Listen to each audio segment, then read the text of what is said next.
গোর্খা জনমুক্তি মোর্চা ভেন্টিলেশনে পৌঁছে গিয়েছিল, এখন আবার মানুষের আশীর্বাদ ফিরছে। এই মন্তব্য গোর্খা জনমুক্তি মোর্চার সভাপতি বিমল গুরুংয়ের। গতকাল শিলিগুড়ির সুকনায় পাহাড়ের স্থায়ী সমাধান নিয়ে বৈঠক করেন কেন্দ্রীয় স্বরাষ্ট্রমন্ত্রী অমিত শাহ এবং মুখ্যমন্ত্রী শুভেন্দু অধিকারী। উপস্থিত ছিলেন পাহাড়ের রাজনৈতিক দলের প্রতিনিধিরা। পাহাড়ের 3 বিধায়ক, জিটিএ প্রিন্সিপাল সহ গোর্খা জনমুক্তি মোর্চার সুপ্রিমো বিমল গুরুং আজ নকশালবাড়িতে জনসভা করেন মোর্চার সুপ্রিমো।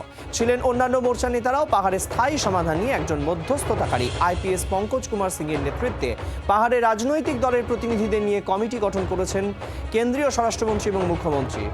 সাংবিধানিক সমাধান হবে বলে আশা প্রকাশ করেন গুরুং।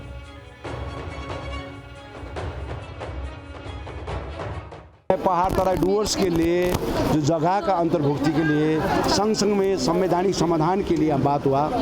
अमित शाह, गृहमंत्री अमित शाह जी ने और मुख्यमंत्री शुभेंदु अधिकारी जी ने बहुत अच्छा वहाँ पर हम लोग का साथ बातचीत किया। आने वाला दिन में इंटरलोकेटर का जो पंकज सिंह का जो नेतृत्व में एक कमेटी बैठा हुआ, तो वो कमेटी का अंदर में जो भी हमारा जो पार्टी का जो विषय में हमारा आदमी रहेगा, उसका बाद में हम लोग का जो भी हमारा समस्या है उसके लिए डिस्कस करेंगे ना।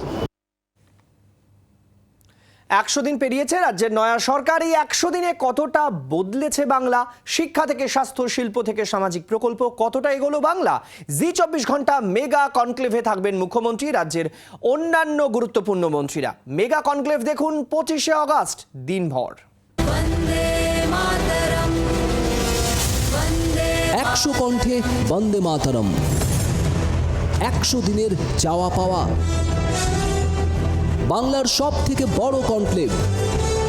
আমি শুভেন্দু অধিকারী, প্রধান অতিথি মুখ্যমন্ত্রী শ্রী শুভেন্দু অধিকারী, বিশেষ অতিথি এসএল গ্রুপের চেয়ারম্যান ডক্টর সুভাষ চন্দ্র। 25শে আগস্ট দিনভর। বাংলার আওয়াজ, বাঙালির আবেগ, জি 24 ঘন্টা।